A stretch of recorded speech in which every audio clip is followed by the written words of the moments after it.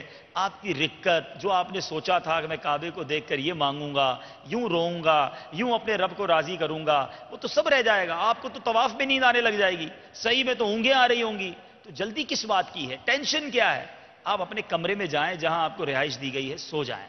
بھوک لگی ہے کھانا کھا لیں, اچھی طرح نیند کر لیں, اور اب تازہ دم ہو کر اب کعبہ مشرفہ کی طرف جائیں تو آپ بڑی باذوق حاضری دیں گے, بڑی رونق والا آپ کا طواف ہوگا, آپ کو مزہ آئے گا عمرہ کرنے میں. جلدی نہ کریں. ایک بات, اب اگر احرام میں سونے کی عادت ہوگی تو ہو جائے گا, ورنہ ٹینشن میں آپ رہیں گے. دوسری بات یہ, ایک بہت بڑی غلطی حاجی یہ کرتے ہیں کہ اب کعبہ دیکھنے کا شوق, مکہ پاک حرم شریف جانے کا شوق سب کو ہوتا ہے, جلدی جلدی بس تیار ہوئے پہنچ گئے. اب مکہ پاک کا جو حرم ہے نا, مطاف جو ہے وہ گول ہے اور ہر طرف دروازے ہیں. اب اگر آپ ایک دروازے سے داخل ہوئے, باہر نکلتے وقت آپ نے ایک عمارت بھی دیکھ لی کہ یہ والی عمارت ہے یا یہ والا پلر ہے جہاں میں باہر نکلوں گا تو یوں میرے ہوٹل کا راستہ آ جائے گا. آپ داخل ایک دروازے سے ہوئے, باہر دوسرے دروازے سے نکل گئے. اب جب آپ باہر نکلیں گے آپ کے لیے دنیا ہی دوسری ہوگی, وہ بلڈنگ کدھر گئی جو میں چھوڑ کے گیا تھا. ایسے روتے ہوئے لوگ ملیں کہ بھئی ہمارا گھر ادھر تھا, پتہ نہیں کدھر چلا گیا. اب ان کو سمجھاتے گھر کہیں نہیں گیا, آپ کسی اور دروازے سے باہر آ گئے. تو خدا را پہلے تو اپنے ہوٹل کا کارڈ لے لیں, ضروری ہے. جس ہوٹل میں آپ ٹھہرے پہلے کارڈ لے لیں, اور جتنے حاجی ہیں سب ایک ایک کارڈ لے لیں. جتنے بزرگ ہیں, بچے اگر ساتھ ہیں, اسلامی بہنیں, سب کو ایک ایک کارڈ دے دیں. اگر آپ آگے پیچھے ہو گئے تو یہ کارڈ ہوگا جو آپ کو ہوٹل تک پہنچائے گا, ورنہ دن نکل جائے گا پورا, آپ اپنے ہوٹل تک نہیں پہنچ سکیں گے. پھر جس دروازے سے حرم پاک میں داخل ہو رہے ہیں اس دروازے کا نمبر اور اس دروازے کا نام نوٹ کریں کہ میں کس دروازے سے داخل ہو رہا ہوں, تاکہ اندر کسی سے پوچھ سکیں کہ یہ والا دروازہ کہاں ہے. اس کے بغیر باہر نہ نکلیں.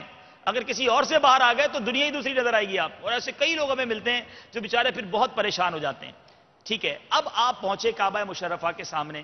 یہ وہ وقت ہے جو دعاؤں کی قبولیت کا وقت ہے. ذرا سوچے تو صحیح, وہی کعبہ جس کو تصویروں میں دیکھا تھا, وہ کعبہ جس کو تصویروں میں چوما تھا, اب وہ آپ کے سامنے ہے. اچھا, احرام میں آپ احرام کی نیت کر لی نا, اس کے بعد سے لے کر طواف کے شروع کرنے سے پہلے تک, استلام کرنے سے پہلے تک آپ کا یہ سارا وقت زیادہ سے زیادہ لبیک میں گزاریں.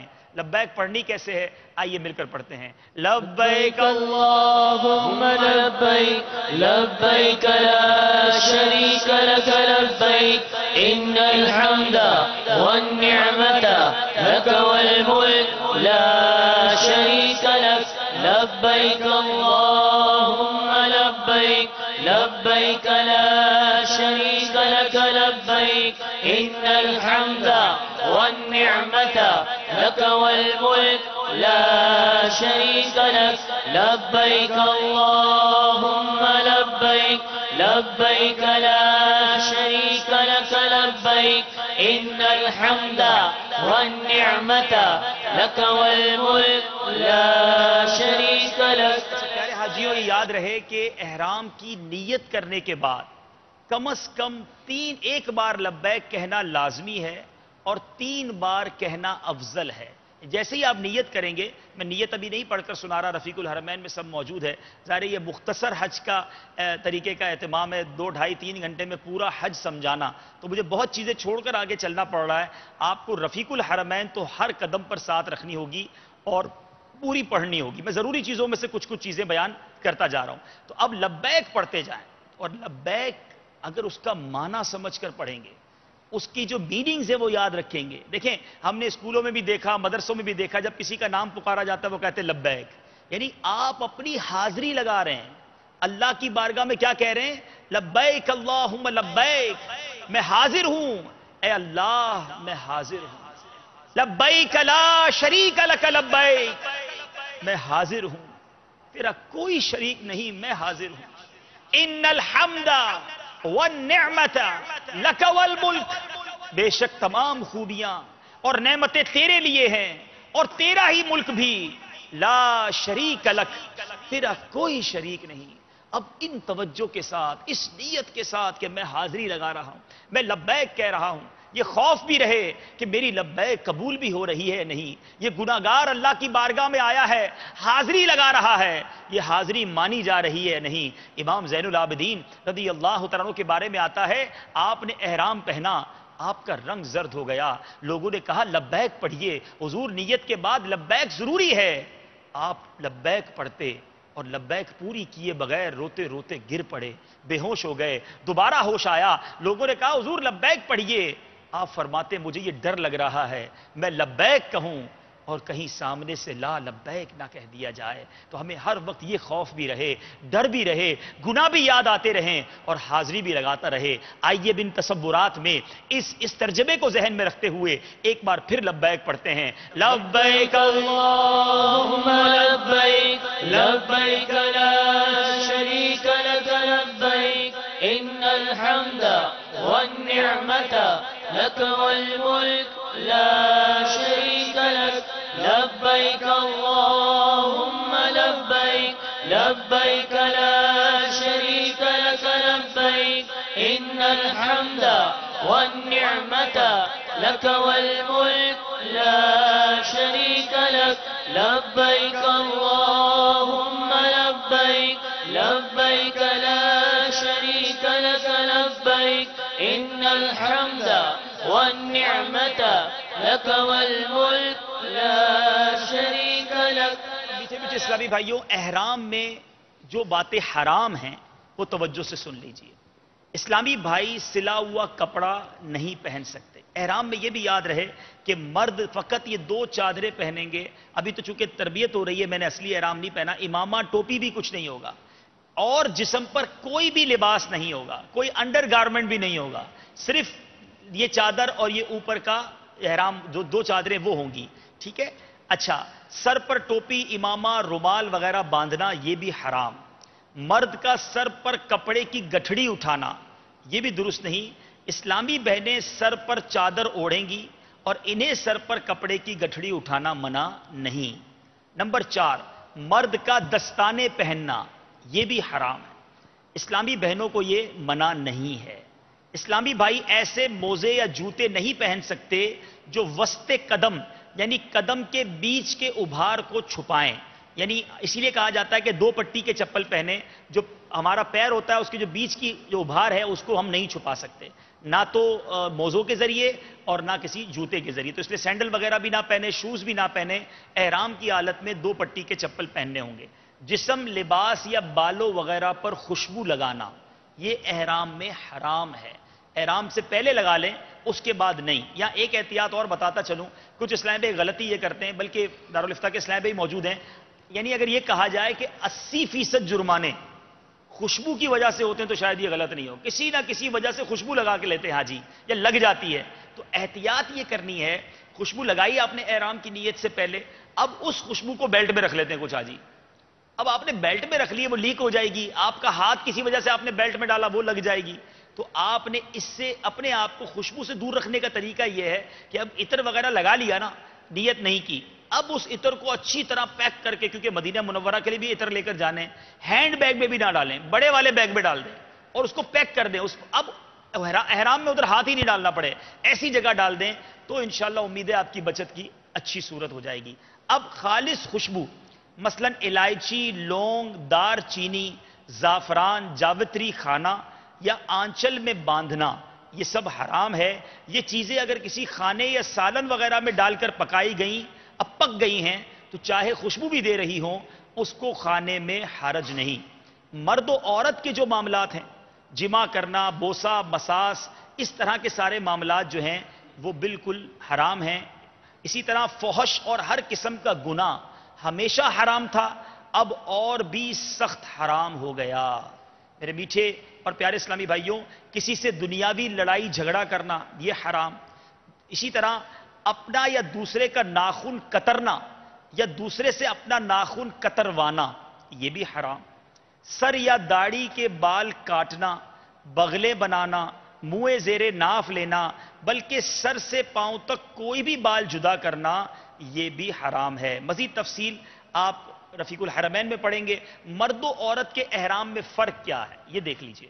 احرام کے سارے مسائل مرد و عورت کے برابر ہیں, تاہم چند باتیں اسلامی بہنوں کے لیے جائز ہیں.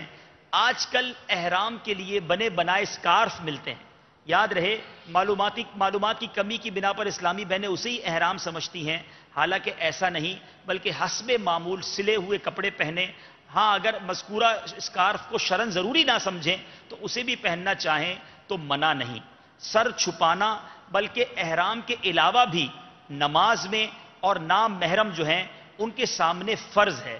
تو احرام میں بھی سر چھپے گا، نماز میں بھی سر چھپے گا. نام محرموں کے سامنے عورتوں کا اس طرح آ جانا کہ سر کھلا ہوا ہو یا اتنا باریک دوپٹہ اوڑا ہو کہ بالوں کی سیاہی چمکتی ہو، علاوہ احرام کے بھی حرام ہے، اور احرام میں سخت حرام. یہاں وہ اسلامی بہنیں غور کریں جو حجر اسود کو بوسہ دینے کے لیے، کعبے کی دیوار کو پکڑنے کے لیے مردوں کے اندر گھس جاتی ہیں، اور بعض اوقات ان کی کلائیاں، ان کے اسکارف بھی بعض اوقات گر جاتے ہیں. یہ سخت حرام ہے. میں نے شروع میں عرض کیا کعبے کے اندر، حرم پاک کے اندر 1,00,000 گناہ ہے. کہیں ایسا نہ ہو گئے تو ثواب کمانے تھے اور وہاں حرام کا گناہ کر کے آئیں. اسلامی بہنوں کے لیے تو بہتر بھی یہ ہے، احادیث میں بھی یہ مفہوم ملتا ہے کہ وہ گھر میں نماز پڑھیں. پیارے آقا علیہ السلام کا کچھ اس طرح فرمانے کہ میری مسجد سے بہتر ہے، آنے سے بہتر ہے کہ وہ اپنے گھر میں نماز پڑھیں. تو مکہ پاک اور مدینہ طیبہ میں بھی اسلامی بہنیں اپنے گھر میں نماز پڑھیں. ہاں طواف کرنے جائیں یا سرکار علیہ السلام کی بارگاہ میں حاضری دینے مسجد کریمہ مسجد شریف میں جائیں، ورنہ گھر میں نماز پڑھیں. اور اگر طواف بھی کرنا ہے تو امیر اہل سنت نے بہتر وقت لکھا ہے صبح 10-11 بجے طواف میں رش کم ہوتا ہے. اسلامی بہنیں اس وقت طواف کرنے جائیں. اب اس وقت جانا ہے جس وقت سارے ہی حاجی ہیں، اب وہاں بڑا رش اور مردوں کے ساتھ ان کا یوں سمجھ لی اختلاط، مل جانا، اس طرح ٹچ ہونا جسم کا، یہ بالکل بھی درست نہیں ہے. اچھا، احرام میں منہ چھپانا عورت کو بھی حرام ہے. چہرہ نہیں چھپا سکتی. نامحرم کے آگے کوئی پنکھا یا گتا وغیرہ سامنے رکھ کر اپنا چہرہ وغیرہ چھپانا چاہیں تو چھپا لیں، مگر منہ سے کوئی چیز ٹچ نہیں ہونی چاہیے. اسلامی بہنیں پی کیپ والا نقاب بھی پہن سکتی ہیں. بعض اسلامی بہنیں سلواتی ہیں کہ اس طرح کی جو کیپ ہوتی ہے وہ لگا لیں اور اس کے آگے وہ نقاب ہو جو چہرے سے مس نہ ہو، تو اس کی اجازت ہے، لیکن چہرے پر ٹچ کر کے کوئی بھی نقاب وغیرہ نہیں کر سکتے. اچھا، اب یہ باتیں ہو گئی احرام کے حوالے سے بھی. اب آپ مکہ مکرمہ پہنچے، جس طرح میں نے عرض کیا کہ کعبے کے سامنے پہنچے ہیں، اور وہ جگہ ہے کہ جہاں دعائیں قبول ہوتی ہیں.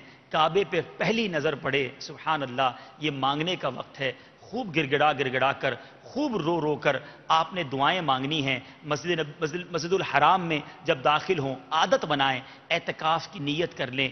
ایک بار اعتکاف کی نیت کریں گے 1,00,000 اعتکاف کا ثواب بھی ملے گا. اور جب کعبہ مشرفہ پر پہلی نظر پڑے، امیر اہل سنت لکھتے ہیں لا الہ الا اللہ واللہ اکبر کہے، درود شریف پڑھ کر دعا مانگے. کعبے پر جب پہلی نظر پڑتی ہے اس وقت مانگی ہوئی دعا ضرور قبول ہوتی ہے. آپ چاہیں تو یہ دعا مانگ لیں، یا اللہ جب بھی کوئی جائز دعا مانگا کروں اس میں بہتری ہو تو وہ قبول ہوا کرے. حضرت علامہ شامی قدس سرہ السامی فقہائے کرام کے حوالے سے لکھا انہوں نے کہ کعبے پر پہلی نظر پڑتے وقت جنت میں بے حساب داخلے کی دعا مانگی جائے اور درود شریف پڑھا جائے. ہو سکے تو اعلیٰ حضرت کا وہ شعر پڑھ لیں، یا الہی جو دعائیں نیک ہم تجھ سے